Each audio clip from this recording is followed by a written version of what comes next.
Hello everyone, I hope all are feeling well. जो भी जाओगे बढ़िया होंगे। और इस वीडियो में हम लोग टीएलएस सिस्टम के बारे में देखें। टीएलएस यानी कि transport layer security.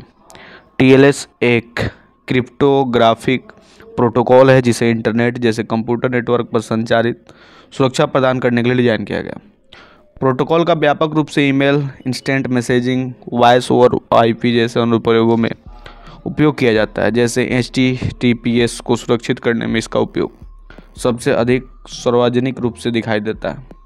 TLS protocol का मुख्य उद्देश्य दो या अधिक संचार करने वाले कंप्यूटर अनुप्रयोगों के बीच क्रिप्टोग्राफी के उपयोग के माध्यम से गोपनीयता, अखंडता और प्रामाणिकता सहित सुरक्षा प्रदान करना है।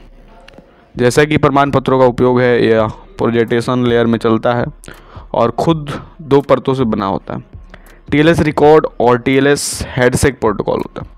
निकट से संबंधित डेटाग्राफ ट्रांसपोर्ट लेयर सिक्योरिटी DTLS एक संचार प्रोटोकॉल है जो डेटाग्राफ आधारित अनुप्रयोगों को सुरक्षा प्रदान करता है। तकनीकी लेखन के संदर्भ में अक्सर देखे जाते हैं जब यह दोनों संस्करणों पर लागू होता है। टीएलएस एक प्रस्तावित इंटरनेट इंजीनियरिंग टास्क फोर्स मानक है जिसे पहली बार 1999 में परिभाषित किया गया था। वर्तमान संस्करण TLS 1.3 है जिसे अगस्त 2018 में परिभाषित किया गया है। TLS अब बहिष्कृत SLS विनिर्देशों पर आधारित है जिसे नेटस्केप कम्युनिकेशंस द्वारा उनके नेटस्केप नेविगेटर वेब ब्राउज़र में HTTPS प्रोटोकॉल जोड़ने के लिए विकसित किया गया था। क्लाइंट सर्वर अनुप्रयोग नेटवर्क पर संचार करने के लिए TLS प्रोटोकॉल का उपयोग करते हैं जिसे छिपकर सुनने और छेड़छाड़ को रोकने के लिए डिज़ाइन किया गया है। चूँकि एप्लीकेशन TLS के साथ उसके बिना संचार कर सकते, इसलिए क्लाइंट के लिए अनुरोध करना आवश्यक है कि सर्वर TLS कनेक्शन स्थापित करें। इसे प्राप्त करने के मुख्य तरीकों में से एक TLS कनेक्शन के लिए एक अलग पोर्टर नंबर का उपयोग करना है। पोर्ट 80 का उपयोग आमतौर पर अनक्रिप्टेड HTTP ट्रैफिक के लिए किया जाता है, जबकि पोर्ट 443 एनक्रिप्टेड HTTPS ट्रैफिक के लिए उपयोग किया जाने वाला सामान्य पोर्ट है। यह अंततः सर्वर को प्रोटोकॉल विशिष्ट स्टार्ट LLS अनुरोध करता है ताकि कनेक्शन को TLS पर स्विच किया जा सके। उदाहरण के लिए मेल और समाचार प्रोटोकॉल का उपयोग करते समय एक बार जब क्लाइंट और सर्वर TLS का उपयोग करने के लिए सहमत हो जाते हैं तो हैंडशेकिंग प्रक्रिया का उपयोग करके एक स्टेटफुल कनेक्शन पर बातचीत करते हैं।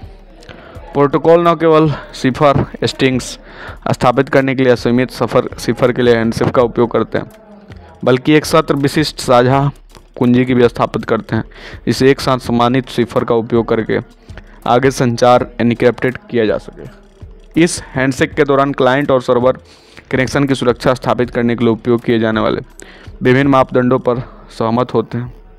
हैंडशेक तब शुरू होता है जब कोई क्लाइंट सुरक्षित कनेक्शन का अनुरोध करते हुए TLS सक्षम सर्वर से जुड़ता है और क्लाइंट समर्थित सिफर हैंड्स फंक्शन की सूची प्रस्तुत करता है।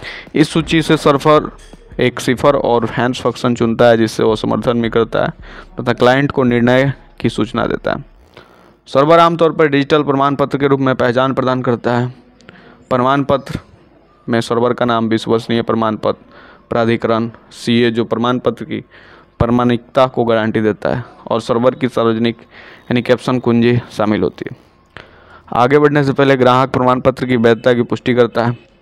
सुरक्षित कनेक्शन के लिए संयुक्त पत्र कुंजियाँ उत्पन्न करने के लिए क्लाइंट या तो सर्वर की सार्वजनिक कुंजी के साथ एक यादृच्छिक संख्या को एनक्रिप्टेड करता है और परिणाम को सर्वर को भेजता है, जिसे केवल सर्वर अपनी निजी कुंजी के साथ डिक्रिप्ट करने में सक्षम होना चाहिए।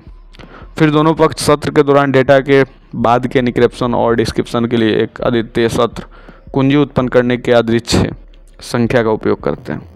एनक्रिप्शन और डिक्रिप्शन में सुरक्षित रूप से एक यादृच्छिक और अद्वितीय सत्र कुंजी उत्पन्न करने के लिए डिफी-हेलमैन कुंजी एक्सचेंज या इसके प्रकार द्वितीय वक्र DH का उपयोग करता है, जिसमें आगे की गोपनीयता को अतिरिक्त संपत्ति होती है।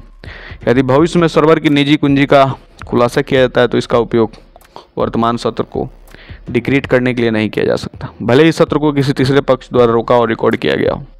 इससे हैंडशेक समाप्त हो जाता है और सुरक्षित कनेक्शन शुरू हो जाता है, जिसे कनेक्शन बंद होने तक सत्र कुंजी के साथ एनक्रिप्टेड और डिक्रिप्ट किया जाता है। यदि उपरोक्त उपकरणों में से किसी को भी विफल किया जाए तो TLS हैंडशेक विफल हो जाता है और कनेक्शन नहीं बनता। TLS और SLS, OISI मॉडल एवं TCP IP मॉडल किसी भी एक परत में ठीक से फिट नहीं होते। TLS कुछ विश्वसनीय ट्रांसपोर्ट प्रोटोकॉल के शीर्ष पर चलता है, जिसका अर्थ होता है कि ट्रांसपोर्ट लेयर से ऊपर है। यह उच्च परतों को एन्क्रिप्शन प्रदान करता है, जो आमतौर पर प्रोजेक्शन लेयर का कार्य करता है। हालांकि अनुप्रयोग आमतौर पर TLS का उपयोग करते हैं, जैसा कि एक ट्रांसपोर्ट लेयर हो। भले ही TLS का उपयोग करते समय अनुप्रयोगों की TLS हैंडशेक शुरू करने और एक्सचेंज किए गए प्रमाणीकरण प्रमाण पत्रों को संभालने को सक्रिय रूप से नियंत्रित करना चाहिए। जब TLS द्वारा सुरक्षित किया जाता है तो क्लाइंट, वेब ब्राउज़र और सर्वर के बीच कनेक्शन में निम्नलिखित सभी गुण होंगे। कनेक्शन निजी है क्योंकि संचारित डेटा को एन्क्रिप्टेड करने के लिए एक समन्वित कुंजी एल्गोरिदम का उपयोग किया जाता है। इस सममित एन्क्रिप्शन के लिए कुंजियाँ प्रत्येक कनेक्शन के लिए विशिष्ट रूप से उत्पन्न होती है और एक साझा रहस्य पर आधारित होती है, जिस पर सत्र की शुरुआत में बातचीत की गई है। सर्वर और क्लाइंट डेटा के पहले बाइट को संचारित करने से पहले किसी एन्क्रिप्शन एल्गोरिदम और क्रिप्टोग्राफी कुंजियों का उपयोग करना, इसके विवरण पर बातचीत करते हैं। एक साझा रहस्य की बातचीत सुरक्षित बातचीत की गई गुप्त जानकारी गुप्तचरों के लिए उपलब्ध नहीं है और इसे प्राप्त नहीं किया जा सकता, यहाँ तक कि एक हमलावर द्वारा जो खुद को कनेक्शन के बीच रखता है और विश्वसनीय कोई भी हमलावर बातचीत के दौरान संचार को बिना पता लगाए संशोधित भी नहीं कर सकता। संचार करने वाले पक्षों की पहचान सार्वजनिक कुंजी क्रिप्टोग्राफी का उपयोग करके प्रमाणित की जा सकती है और ये प्रमाणीकरण सर्वर के लिए आवश्यक है और क्लाइंट के लिए भी वैकल्पिक है। तो ये थी आपकी TLS से रिलेटेड, ट्रांसपोर्ट लेयर सुरक्षा से रिलेटेड थोड़ी सी इन्फॉर्मेशन। आपको कैसी लगी कमेंट करके बताएंगे। जल्दी मिलते हैं ऐसे कोई नए वीडियो लेके, तब तक के लिए बाय बाय।